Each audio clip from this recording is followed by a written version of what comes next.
Selamat sore semuanya. Assalamualaikum warahmatullahi wabarakatuh. Perkenalkan, nama saya Rika Yanti dengan NIM 3011801.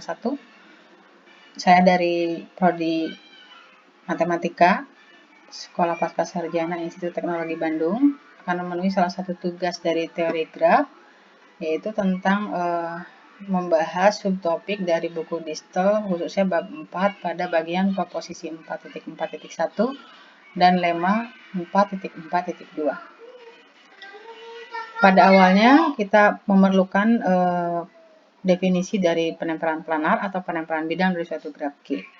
Itu adalah suatu isomorfisme antara graf G dengan graf bidang H. Gambar dari graf G adalah graf bidang H yang isomorfik dengan graf G. Definisi dari graf planar itu sendiri adalah graf planar adalah graf yang dapat ditempelkan pada bidang, yaitu graf yang isomorfik dengan graf bidang. Sedangkan graf bidang adalah graf yang tidak mengandung sisi berpotongan selain pada titik ujungnya. Berikut contoh dari graf bidang dan graf planar. Yang pertama, ini adalah contoh graf bidang sekaligus graf planar. Yang kedua, graf planar tapi bukan graf bidang karena ada dua sisi berpotongan. Yang ketiga ini adalah graf lengkap K4. Sedangkan yang terakhir itu adalah graf planar dari K4. Karena sisi KM itu kita buat menjadi sisi yang tidak memotong lagi sisi JL. Graf planar maksimal adalah graf planar yang tidak dapat diperluas lagi menjadi graf planar yang lebih besar dengan menambahkan sisi. Atau dengan kata lain, graf planar yang ketika ditambahkan sisi sembarang, maka graf baru yang terbentuk bukanlah graf planar. Contohnya sebagai berikut. Ini adalah contoh graf planar maksimal karena kita tidak bisa lagi menambahkan sisi sembarang sehingga nanti graf yang dihasilkan itu masih graf planar. Gambar dari graf planar maksimal adalah graf bidang maksimal. Misalkan G graf planar maksimal, maka G tidak dapat diperluas menjadi graf planar yang lebih besar dengan menambahkan sisi. Dengan demikian, gambar dari G juga tidak dapat diperluas menjadi graf bidang yang lebih besar dengan menambahkan sisi. Jadi gambar yang tadi itu adalah gambar graf bidang maksimal. Sedangkan proposisi 4.41 itu sendiri, itu sangat terkait dengan definisi-definisi yang barusan saya sebutkan.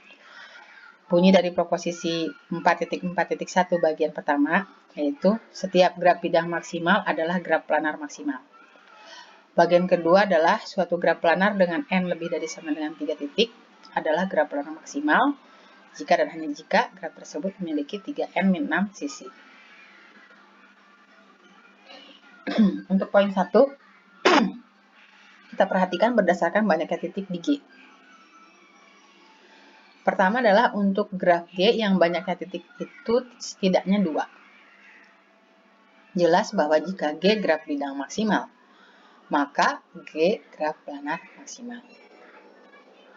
Untuk G yang titiknya lebih banyak dari 2, misalkan G adalah graf bidang maksimal, berdasarkan proposisi 428 dan akibat 4210, maka G memiliki 3n-6 sisi. Andaikan G-nya bukan graf planar maksimal, tambahkan sisi-sisi pada G sehingga diperoleh G aksen yang merupakan graf planar maksimal dengan G-nya itu subset dari G aksen. Kita misalkan H adalah gambar dari G. Maka H harusnya graf bidang maksimal dengan banyaknya titik H itu akan sama dengan banyaknya titik di G aksen akan sama dengan banyaknya titik di G. Sama dengan N. Dan banyaknya sisi di H sama dengan banyaknya sisi di G aksen. Yang ini lebih dari banyaknya sisi di G, yaitu lebih dari 3n-6. Ini kontradiksi dengan H sebagai graf bidang maksimal. Jadi haruslah G adalah graf planar maksimal. Untuk proposisi 4.4.1.2, kita akan membuktikan ke arah kiri dan kanan. Yang ke arah kiri, kita akan membuktikan bahwa G memiliki 3n-6 sisi. Nah, berdasarkan pembahasan sebelumnya, gambar dari graf planar adalah graf bidang maksimal, berdasarkan proposisi 4.2.8 dan akibat 4.2.10, graf bidang maksimal memiliki 3n-6 sisi. Jadi, graf planar maksimal memiliki 3n-6 sisi. Ke arah kanan, kita akan menunjukkan bahwa G adalah graf planar maksimal. Menurut proposisi 4.2.8 dan akibat 4.2.10, G adalah graf bidang maksimal. Dengan demikian, sesuai poin yang pertama, G adalah graf planar maksimal. Berikutnya kita masuk ke lema 4.4.2. Sebelumnya pada akibat 4.2.11 telah dibuktikan bahwa tidak ada graf planar yang memuat K5 atau K sebagai minor topologi. Pada teorema Kuratowski akan dibuktikan konversnya, yaitu setiap graf yang tidak memuat K5 atau K33 sebagai minor topologi adalah graf planar. Adapun bunyi dari lema 4.4.2 yaitu suatu graf memuat K5 atau K33 sebagai minor jika dan hanya jika graf tersebut memuat K5 atau K33 sebagai minor topologi. Bukti ke arah kanan. Kita akan menunjukkan bahwa graf G memuat K5 atau graf lengkap dengan banyaknya titik 5 atau graf lengkap bipartit 3,3 sebagai minor. Nah, berdasarkan proposisi 1.7.4 poin pertama, jelas bahwa graf G memuat K5 atau K3,3 sebagai minor. Ke arah kiri, kita akan menunjukkan bahwa graf G memuat K5 atau K3,3 sebagai minor topologi. Kita misalkan graf G memuat K3,3 sebagai minor. Nah, karena derajat maksimumnya itu kurang dari sama dengan 3, maka berdasarkan proposisi 1.7.4 poin kedua, maka subgraf terinduksi dari K3,3 itu adalah subset dari subdivisi dari graf K3,3.